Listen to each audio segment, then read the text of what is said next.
21 avril 2020. Je suis devant le dolmen d'Onan en Suisse. Et aujourd'hui, je vais vous parler de nourriture, de semences et d'autonomie. Alors je voulais démarrer cette vidéo avec une citation du guerrier Medicine Man Sitting Bull, Sulakota, qui disait: quand les hommes auront coupé le dernier arbre, pollué le dernier ruisseau, pêché le dernier poisson, alors ils s'apercevront que l'argent ne se mange pas. Alors je vais continuer ma vidéo à l'intérieur parce qu'il y a un petit peu moins de bruit qu'à l'extérieur.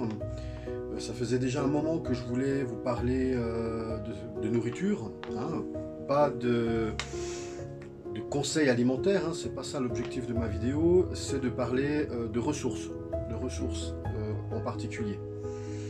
Le 18 janvier 2013, j'écrivais une lettre à mes élèves de mon club d'arts martiaux. Et déjà à cette époque-là, je parlais de réserve de nourriture. Je leur écrivais: lorsque les villes se mettront à vomir le chaos et la violence, et lorsque les pouvoirs publics n'auront plus le contrôle de la situation, alors les bases d'autonomie durable et les zones d'autonomie temporaire prendront leur place et leur véritable dimension. Dans le vocabulaire des mouvements survivalistes, il est fait référence à 3 scénarios pouvant survenir en cas de rupture de la normalité de notre environnement habituel. Lorsque la rupture de la normalité est une durée d'allant de 0 à 10 jours, c'est alors un scénario d'hiver. Lorsque la durée est de 10 à 90 jours, le scénario est dit orange. Et lorsque ce scénario est de 90 jours et plus, voire une durée indéterminée, il est dit rouge. Alors, on peut se poser la question aujourd'hui, vu le temps déjà depuis que dure cette pandémie, et on ne sait pas combien de temps ça va durer encore, pour moi, on est dans un scénario dit rouge, en fin de compte. Ces 3 scénarios de situation de survie peuvent donc être le fruit d'une simple coupure de courant ou d'un événement naturel tel qu'une inondation, le froid, la canicule, un tremblement de terre, etc. Ils peuvent également être le fruit du chômage, d'une grève, d'une insurrection, d'une guerre ou encore d'une crise économique ou aujourd'hui d'une pandémie. Vous l'avez compris, les survivalistes sont des gens qui adoptent une philosophie de la survie individuelle ou du clan face à une hypothétique situation d'interruption de la continuité sociétale ou civilisationnelle au niveau local, régional, mondial, voire plus simplement de survie face à des dangers liés à la nature. À mon sens, il existe plusieurs savoir-faire et connaissances qu'il faut posséder pour mieux vivre, évidemment, et pour survivre également. Ces connaissances sont indispensables aux rebelles, aux pirates, et résistants d'une 5e colonne invisible. Un des points importants qui devrait être abordé aujourd'hui, qui va être abordé aujourd'hui, c'est celui des réserves de nourriture, ainsi que de leur production et de l'autonomie. À la grande époque de la piraterie, une des raisons parmi d'autres qui poussait un marin à vouloir naviguer sous le Jolly Roger en épousant la vie de pirate était la nourriture. Sur les bateaux pirates, la distribution de nourriture, de l'alcool et de l'eau par les soins du quartier-maître était équitable et abondante. Or, dans la marine classique, les marins recevaient une bien piètre nourriture, tandis que les meilleurs mets étaient réservés aux officiers. Je crois que ça n'a pas beaucoup changé. Dans un monde où la nourriture est partout beaucoup plus abondante, où les rendements agricoles sont plus élevés que jamais, où près de 1,5 milliard d'habitants de la planète sont considérés comme obèses, il subsiste encore quelques 925 millions d'autres qui n'ont pas assez à manger.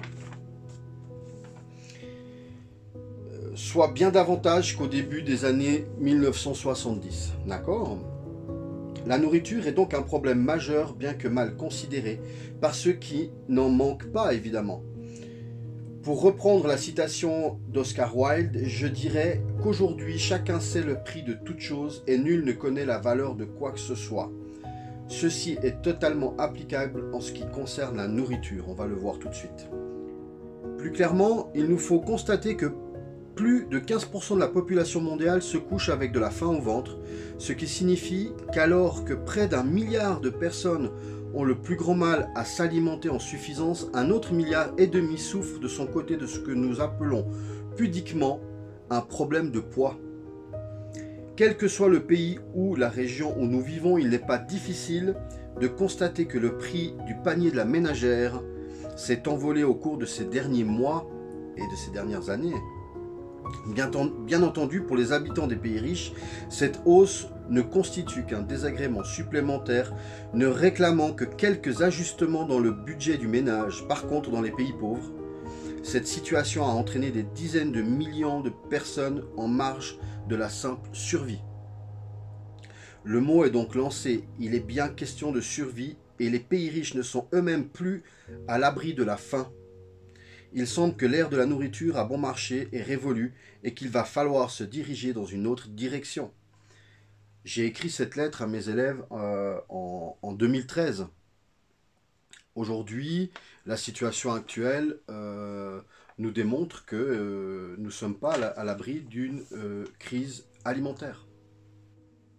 Alors aujourd'hui, en 2020, vous me direz, est-ce que c'est justifié de parler de réserve de nourriture, de crise alimentaire?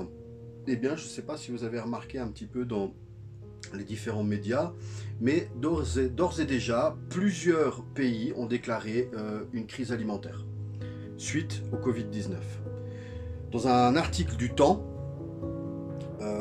on pouvait lire, je mettrai toutes les sources de ma vidéo et des articles consultés en description de la vidéo, afin que vous puissiez aller consulter tous ces articles qui sont fort intéressants.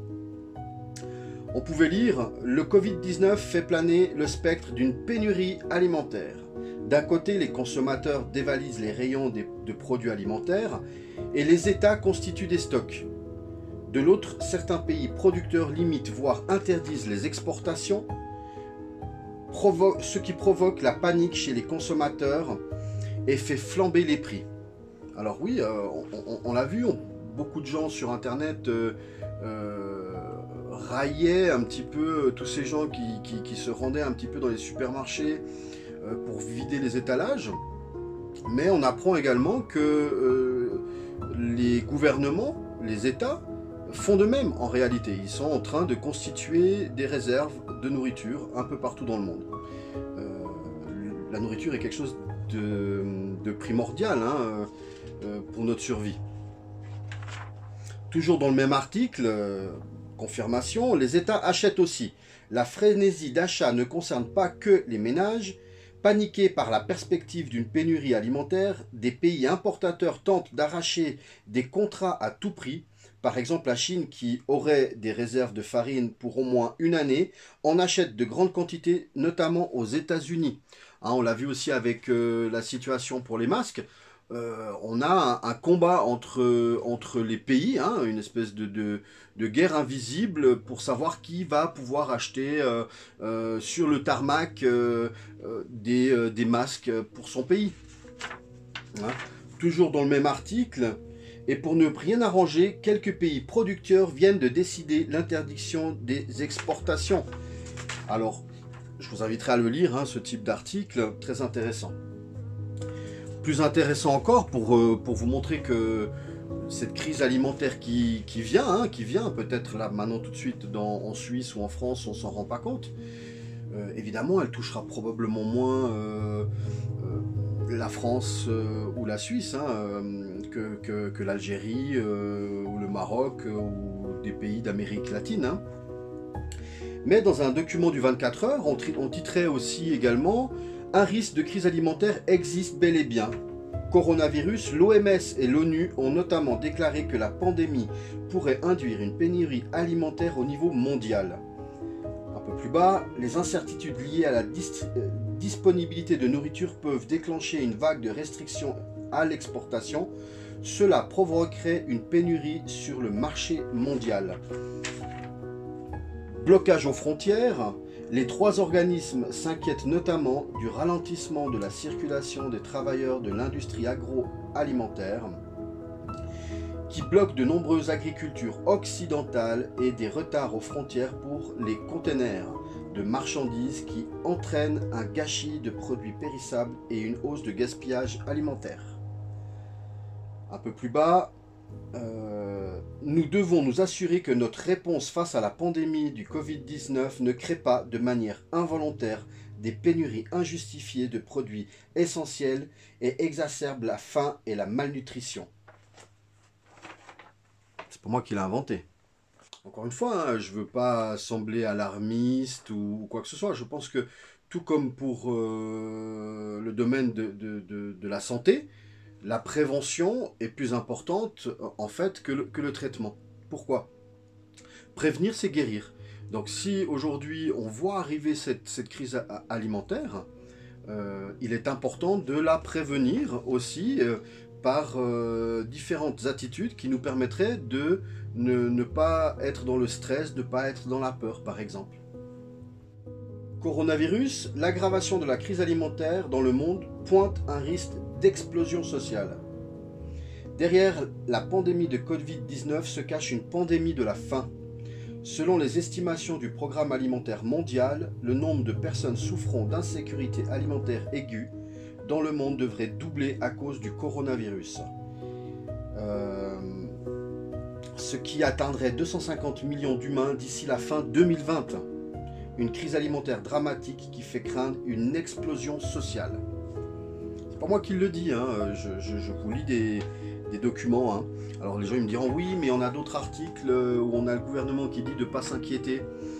Bah, en fait, je vais juste vous dire une chose. Au début de l'année, on a plusieurs de nos gouvernements qui nous disaient nous ne serons pas touchés par la crise de Covid-19. Et pourtant, c'est arrivé chez nous et on s'est retrouvé en semi-confinement ou en confinement à la maison. À l'époque de Tchernobyl, la même chose, on nous a dit que le nuage s'arrêterait aux frontières. Alors encore une fois, en tant que citoyen, je suis content que mon gouvernement veuille m'aider, très bien, mais je pense que c'est à chacun d'entre nous de prendre ses propres précautions à ce niveau-là également. Toujours dans le même article, la crise alimentaire devrait frapper de manière aiguë près de 265 millions de personnes. C'est une augmentation de 130 millions par rapport à 2019. Alors que nous affrontons une pandémie de Covid-19, nous sommes également au bord d'une pandémie de la faim. C'est un coup de massue pour des millions d'autres personnes qui ne peuvent pas manger si elles ne parviennent pas à gagner un salaire. Le confinement et la récession économique mondiale ont déjà anéanti leurs économies. Nous devons agir collectivement dès maintenant pour atténuer l'impact de cette catastrophe mondiale. Agir collectivement, oui, les pays agissent collectivement, c'est bien, mais je pense que les gens du peuple, nous devons aussi agir de notre côté. Ce qui nous permettrait de diminuer en fait l'impact de cette crise alimentaire. Ils nous disent encore qu'à la différence de la crise de 2007-2008, on ne parle aujourd'hui pas de dysfonctionnement en matière de productivité. Il y a un problème, il y a une production suffisante, notamment de grains. Le risque repose plutôt sur une perturbation des chaînes d'approvisionnement avec une perte de revenus conséquente pour les acteurs de ces filières. Alors comme vous voyez, cette vidéo elle est totalement justifiée. Hein. Déjà au niveau mondial, on vient nous expliquer que cette crise alimentaire, elle existe déjà, mais elle est aussi un risque pour d'autres pays comme les nôtres, comme la Suisse, la France. On voit que l'Italie a déjà déclaré sa propre crise alimentaire avec des distributions de bons alimentaires également. D'accord ? Je ne vais pas pouvoir parler de tous les pays, je n'ai pas cette connaissance-là, je ne me suis pas plongé profondément dans ce qui se passe ailleurs, j'ai beaucoup plus travaillé sur ce qui se passe en France et en particulier en Suisse, là où je vis. Et donc je vais vous parler plutôt de ce que nous faisons en Suisse pour prévenir en fait ce type de problème. En Suisse, il existe ce qu'on appelle des réserves obligatoires qui sont constituées en fait par la Confédération. Les réserves obligatoires servent à stocker des produits de première nécessité pour faire face aux crises et aux pénuries. Comme la Suisse dépend des importations pour couvrir ses besoins, elle entretient des réserves obligatoires pour stocker systématiquement des aliments et des fourrages à titre préventif. Alors encore une fois, j'avais des gens qui riaient de ceux qui avaient des réserves alimentaires, on peut acheter à manger tous les jours. La Confédération et beaucoup d'États sont en train de le faire. Si eux, ils sont en train de le faire, pourquoi nous ne le ferions pas non plus? D'accord? C'est totalement justifié. Approvisionnement du pays, toujours la Suisse. L'approvisionnement économique du pays a pour mission de fournir à la Suisse les biens et services de première nécessité pour parer aux pénuries. Un des objectifs de l'approvisionnement économique du pays consiste à fournir à la population suisse les aliments de base indispensables pendant plusieurs mois malgré la pénurie. Alors on nous dit plusieurs mois. En réalité, si on regarde véritablement, c'est de l'ordre de 3 à 4 mois, mais que pour certains produits. D'accord? Sur Suisse Info, d'accord, suisseinfo.ch, vous verrez l'article, il est extrêmement complet et intéressant, je ne peux pas vous le lire dans son entier. Comment la Suisse assure ses arrières en cas de crise? C'est un article du 24 avril 2019, d'accord, donc l'année avant notre pandémie. Et qu'est-ce qu'on y trouve? On nous dit l'approvisionnement économique fait partie intégrante de l'histoire helvétique. Aliments, médicaments et pétrole sont aujourd'hui encore stockés en quantité importante pour faire face à d'éventuelles pénuries. Alors là, on peut se poser quand même quelques questions parce qu'en 2019, on nous dit en quantité importante.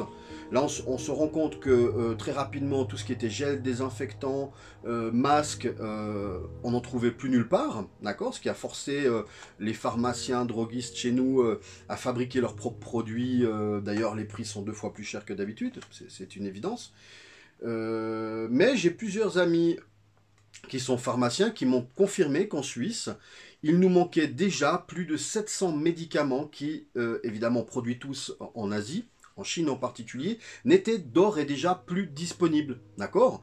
N'oubliez pas, la Suisse est un tout petit pays qui n'a pas de port maritime et on dépend énormément des importations. Toujours dans ce même article, on voit une liste, vous voyez, je ne sais pas si vous la voyez bien, mais vous pourrez la voir après, qui nous disent quelles sont les réserves stratégiques de la Suisse et qu'est-ce qu'ils gardent en fait dans leurs réserves. Alors on y voit, ils ont 3 mois de sucre, une quantité environ de 63 tonnes.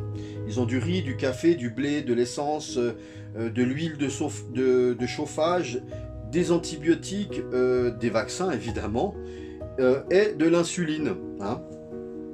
Encore une fois, si les États font ce type de réserve, c'est pas pour rien. D'accord? À quand remonte ce besoin d'avoir des stocks d'urgence en Suisse? Alors là, c'est intéressant. On a un petit article qui nous dit, toujours le même article, petit pays sans accès à la mer, comme je vous le disais avant, et dépendant des importations, la Suisse a, depuis le Moyen-Âge, pris des mesures pour s'assurer l'approvisionnement en denrées vitales en cas de grave pénurie. Mais jusqu'à la Première Guerre mondiale, la Constitution ne contenait aucun article de lutte contre les risques d'approvisionnement. Lors de la Première Guerre mondiale, faute de préparation, la Suisse connut un chaos, ce qui obligea la Confédération à créer un office fédéral de l'alimentation responsable de toutes les tâches d'approvisionnement. D'accord? Alors, c'est-à-dire qu'on a appris quand même de l'histoire du passé. On a tiré des leçons et on a mis en place quelque chose. Au cours de la Seconde Guerre mondiale, la Suisse, un peu mieux préparée, recourut à tous les moyens de l'économie de guerre à ce moment-là, afin d'accroître la production agricole en utilisant les terrains vacants. Donc on en parlera un peu plus tard, parce que je vais vous parler aussi du rôle des semences et de nos rôles personnels à chacun d'entre nous. Dès 1955, la nouvelle loi fédérale mit explicitement l'accent sur les réserves obligatoires imposées à l'économie privée également. En 2019, ces réserves ont-elles encore leur raison d'être? C'est une question que se posaient à juste titre, en fait, des gens au gouvernement. Alors que les menaces de la guerre ont pratiquement disparu en Europe, la politique d'approvisionnement de la Suisse se focalise aujourd'hui davantage sur les perturbations du marché, on le voit aujourd'hui, et sur la stabilité de la place économique. Alors on va vers une grosse crise économique, hein. Je veux dire, ceux qui ne se rendent pas compte vont souffrir, évidemment. On est déjà dans la crise, mais elle va s'intensifier. Or, des problèmes techniques, logistiques ou de mauvaises récoltes dans les pays d'origine peuvent à tout moment fragiliser l'approvisionnement en denrées de base. En 2019, on voit qu'ils étaient justes, hein, ils étaient justes. Les citoyens sont-ils également mis à contribution, toujours dans le même article? La Confédération recommande à chaque ménage de disposer d'un stock de boissons et d'aliments pour une durée de 7 jours en cas de catastrophe. Des articles de consommation courante tels également que radio, bougies, allumettes ou papier WC. On a vu qu'il y a eu plein de gens qui se sont rués dans les magasins pour pouvoir acheter du papier cul, hein, tout simplement, devraient également être entreposés. Alors je vous pose une question. En 2019, la Confédération conseillait en fait à ses citoyens d'avoir des stocks de nourriture.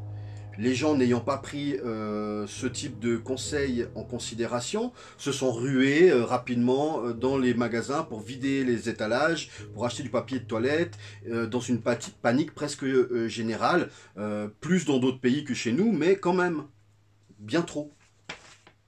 Alors, on nous disait, provision de base en temps de crise, on nous dit, hein, je vous dis rapidement, 9 litres d'eau potable par personne, aliments pour une semaine, lampe torche, bougies et j'en passe, d'accord? Ah, papier de toilette également, c'est drôle, hein, donc là on se fout de la gueule de pas mal de gens qui d'un seul coup, mal préparés, se sont rués dans les magasins et tout ça. Et pourtant, on nous avertissait, hein, on nous le disait, il faut posséder ce type de choses. Quand je suis venu à fermer mon cabinet, j'ai commencé à parler avec des gens pour leur poser des questions s'ils étaient prêts. Dans l'éventualité d'un confinement, c'était pas encore d'actualité. Je leur disais, si d'un seul coup nous étions amenés, la pandémie arrivait chez nous et nous étions amenés à être confinés ou à devoir résister tout simplement, est-ce que vous êtes prêts? Et non pas à mon grand étonnement, parce que je m'attendais à ce type de réponse, la majorité de mes patients m'ont dit, une grande partie de mes patients m'ont dit, que la plupart d'entre eux n'avaient pas de quoi tenir une semaine. Certains, carrément, n'avaient pas de quoi tenir un jour, parce qu'ils s'étaient habitués à aller acheter à manger tous les jours. En fait, tous les jours, ils s'arrêtaient dans un centre commercial, dans une station-service. Beaucoup d'entre eux ne cuisinent pas du tout, hein, en réalité. Donc il existe aussi un lien entre ce type d'attitude et une mauvaise santé, hein, automatiquement. D'accord? Si les gens ne cuisinent pas, ils ne peuvent pas maîtriser non plus ce qu'il y a dans leur assiette. Vous voyez ce que je veux dire? À la fin toujours de cet article, on nous dit que selon une enquête en 2019, par la Confédération, un tiers des Suisses ne disposeraient toutefois pas de prévisions de secours suffisantes. Il ressort par ailleurs du sondage que les Helvètes craignent très peu une pénurie alimentaire. Et ben voilà, nous y sommes, hein, ce que moi j'ai constaté dans mon cabinet, eux l'avaient constaté également. Ça nous arrivera jamais en fait. Il n'y a rien qui nous arrivera jamais. Hein. Actuellement, il y a des incendies qui ont repris à Tchernobyl. Personne n'en parle. Hein, on n'en parle pas. On a des problèmes qui nous arrivent de tous les côtés. Hein. On est à la croisée des chemins. Hein. C'est bulle économique, crise alimentaire, problème avec le virus. Je veux dire, il ne faut pas oublier qu'aujourd'hui, on est tous à l'arrêt. Et même ceux qui touchent le chômage, ils touchent que 80% de leur salaire. Qu'est-ce que ça veut dire ? Perte de pouvoir d'achat également. Si d'un seul coup tous les aliments ils commençaient à augmenter, automatiquement on va se retrouver véritablement dans une crise alimentaire. Et ça c'est pas moi qui le dis, hein. Tout est à disposition dans le lien. Donc qu'est-ce que je voulais que je vous dise ? On a encore 2 articles que je vais vous lire, qui sont donnés par la Confédération.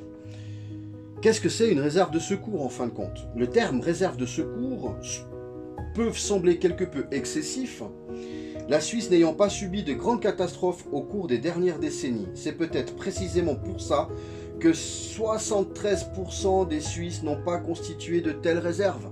C'est beaucoup, c'est plus que la moitié en fin de compte. Je vous dis, des réserves pour tenir une semaine. Une semaine. C'est rien une semaine, d'accord? Cependant, l'Office fédéral pour l'approvisionnement économique du pays conseille aux ménages d'avoir chez eux une certaine quantité de produits vitaux en réserve. Alors, il nous le conseille, hein, c'est des documents qui datent de 2017, 2018, 2019, d'accord?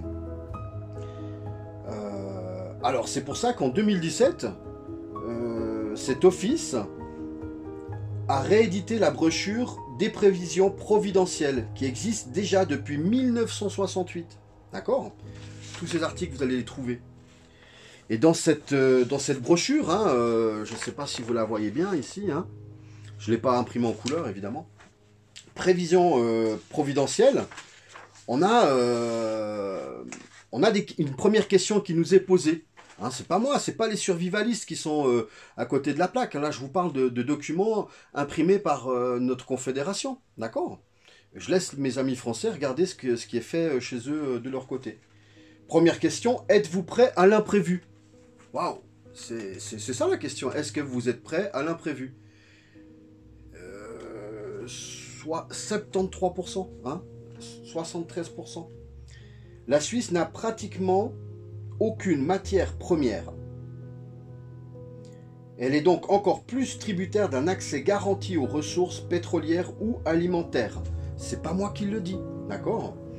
Nous devons réaliser que l'économie mondiale est de plus en plus interconnectée. Et oui, pendant cette situation de pandémie, on s'est rendu compte à quel point cette économie mondiale était interconnectée. Et qu'un pays comme la Chine, qui était un des plus gros producteurs de plein de choses, du jour au lendemain il est fermé, on commence à manquer de tout. Vous voyez ce que je veux dire? Dans quelques temps, on va se poser la question de relocaliser en fait beaucoup de production, ce qui voudra dire aussi une augmentation du coût en fait de ces produits, qui aujourd'hui ne coûtent pas trop cher et qui coûteront beaucoup plus cher plus tard. Et si nos salaires n'augmentent pas, en fait, ça veut dire quoi? Ça veut dire que notre pouvoir d'achat va disparaître gentiment. En d'autres termes, la complexité s'accroît et la dépendance se renforce. La production de certains biens vitaux est délocalisée vers des contrées lointaines. Et ils le disent ici, comme l'Asie. Des perturbations même locales peuvent déclencher des réactions en chaîne avec des impacts brefs mais sérieux sur notre approvisionnement. C'est pas moi qui le dis, c'est cette brochure qui le dit. Ils nous disent encore, chacun de nous peut inopinément se trouver dans une situation extrême. Dans ce cas, c'est rassurant de savoir qu'on a constitué ses propres provisions domestiques. C'est eux qui le disent encore une fois. Hein. Mais moi, j'ai toujours parlé un peu partout dans le monde avec les anciens. J'étais en Sibérie, j'étais au Mexique, j'étais partout. Et dans toutes les communautés amérindiennes, par exemple, c'est une des choses primordiales. La chose primordiale est de constituer des réserves alimentaires. C'est logique, hein, en fin de compte. Le slogan des provisions providentielles est toujours d'actualité malgré ces 50 ans bien passés.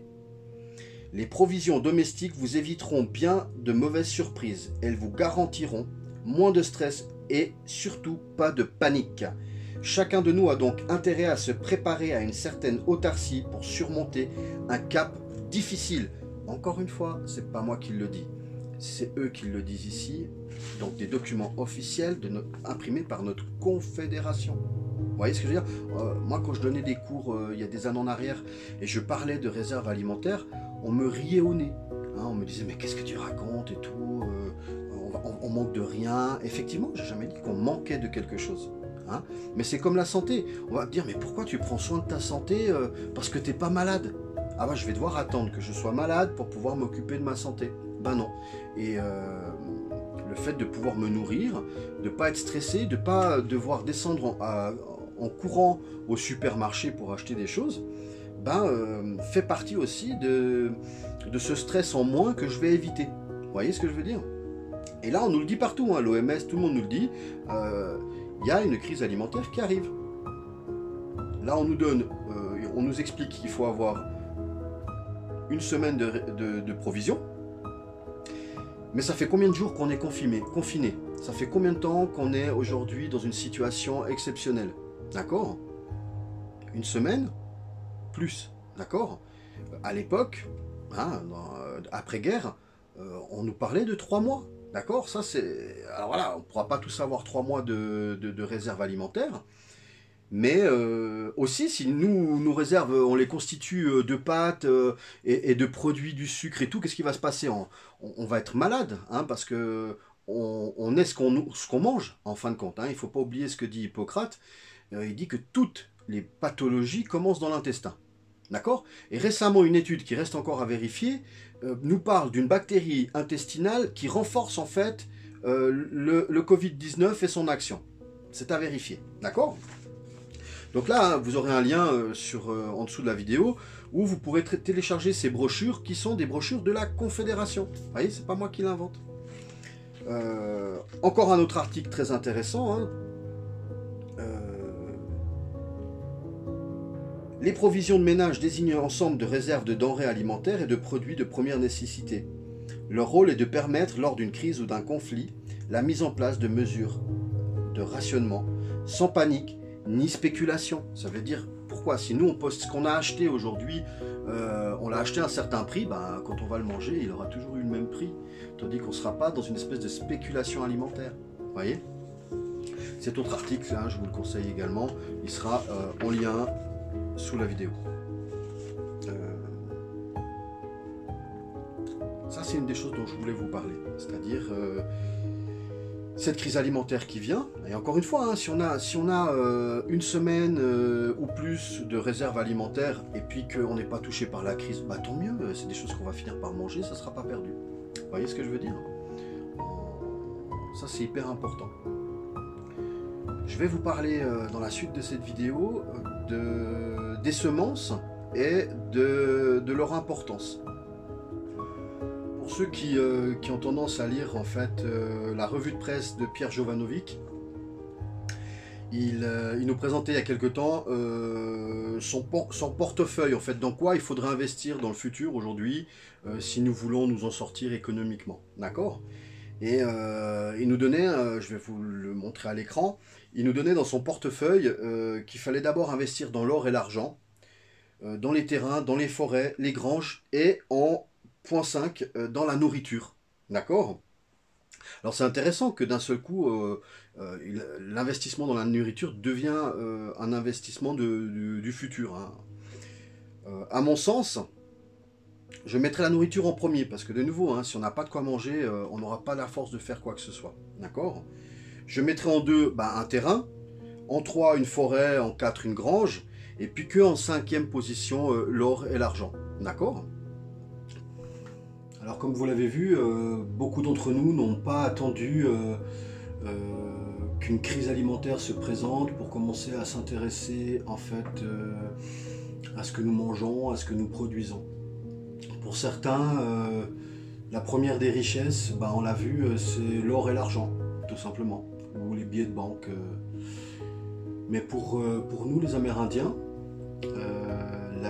une des plus grandes richesses depuis déjà longtemps, mais surtout depuis que certains de ces peuples sont venus à se sédentariser, qui n'ont pas pu vivre uniquement de la chasse et de la cueillette, c'est aussi l'agriculture. On le voit par exemple là récemment quand j'étais au Mexique, j'ai pu visiter des pueblos totalement autonomes tenus par des Amérindiens, et l'agriculture biologique tient une place prépondérante en fait dans la survie de ces peuples. Donc pour moi, avant l'or et l'argent, une des plus grandes richesses que j'ai toujours possédées, je l'ai là en face de vous. C'est des semences, c'est des graines. Hein. Ça pour moi, c'est mon plus grand trésor, et c'est le plus grand trésor que je pourrais transmettre à nos enfants. Ce trésor, il est garant aussi de ma santé, d'accord? Les semences, sont la plus petite unité de vie, hein, elles sont le premier maillon en fait d'une chaîne alimentaire qui aujourd'hui est menacée. On le voit en un siècle, 75% de la biodiversité des légumes, des fruits et des céréales ont disparu. Les grands semenciers industriels de l'agrochimie ont la main mise sur les semences. Ils ont créé des hybrides, des OGM. Et aujourd'hui, je pense qu'il y en a peu de gens qui ne sont pas au courant de ces choses-là. Néanmoins, il y a des résistances aujourd'hui qui s'organisent. Et une de ces résistances passe par les graines, en fait. Hein, passe par les petits potagers. Jusqu'à aujourd'hui, les semences et les planctons ne faisaient pas partie des produits de première nécessité. Donc il y avait une interdiction sur la vente de ces produits. À partir du 27, en Suisse en tout cas, on pourra de nouveau retourner acheter de quoi agrémenter nos jardins, acheter de nouveau des semences, acheter du terreau. Mais ça sera important justement de penser à ce que nous pouvons faire avec tout ce potentiel en fait. D'accord? Parce qu'on parlait avant de réserve alimentaire, mais peut-être qu'on pourrait aussi envisager de produire aussi nous-mêmes une toute petite partie en fait de notre alimentation. D'accord? Ça serait quelque chose d'important. Alors je vois déjà, il y a des gens qui vont me dire oui, je vis en appartement, j'ai juste un balcon et tout. Il existe, hein, et je montrerai ça peut-être dans une prochaine vidéo, énormément de projets en fait pour verdir en fait les grandes cités. Parce qu'en fait c'est probablement le défi du futur. Hein. Il y a beaucoup plus de monde qui vit dans les villes qui sont citadins, et en fait c'est ces lieux-là en fait qu'on va être amené à reverdir en fait. Il va falloir se réapproprier probablement comme pendant la Première Guerre mondiale des espaces publics qui aujourd'hui servent peut-être à la décoration pour pouvoir commencer à produire des choses autour de nous. Alors comme vous le voyez ici, bah voilà, là j'ai de la betterave, j'ai des salades, j'ai des épinards, des tomates, des quantités de variétés de tomates, des choux frisés, des choux de Bruxelles, énormément en fait de fruits, de légumes. Mais pas seulement, c'est-à-dire que je me suis ces dernières années également spécialisé, j'ai cherché à récolter un maximum aussi de semences de plantes médicinales en fait.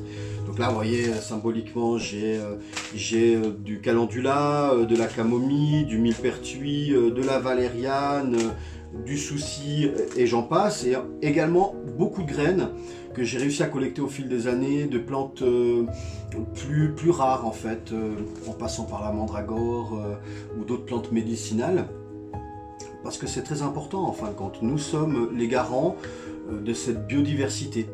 Donc un des actes pour moi de résistance, hein, un des actes primordiaux de résistance, c'est le troc des semences. C'est-à-dire que je suis disposé, hein, parce que je possède pas mal d'adresses aussi, de producteurs et tout ça, à échanger des semences avec les gens. C'est-à-dire que chacun d'entre nous devrait constituer son propre trésor de graines. D'accord? Donc ça c'est pour moi un acte de résistance. Échanger les graines avec les gens de son entourage pour que chacun d'entre nous possède une grande variété en fait de semences. Une toute petite graine possède un potentiel de nutrition incroyable. Elle peut se démultiplier, donner à manger, produire de nouvelles graines. Et c'est quelque chose d'extraordinaire, d'accord? D'extraordinaire que nous pouvons transmettre à nos enfants.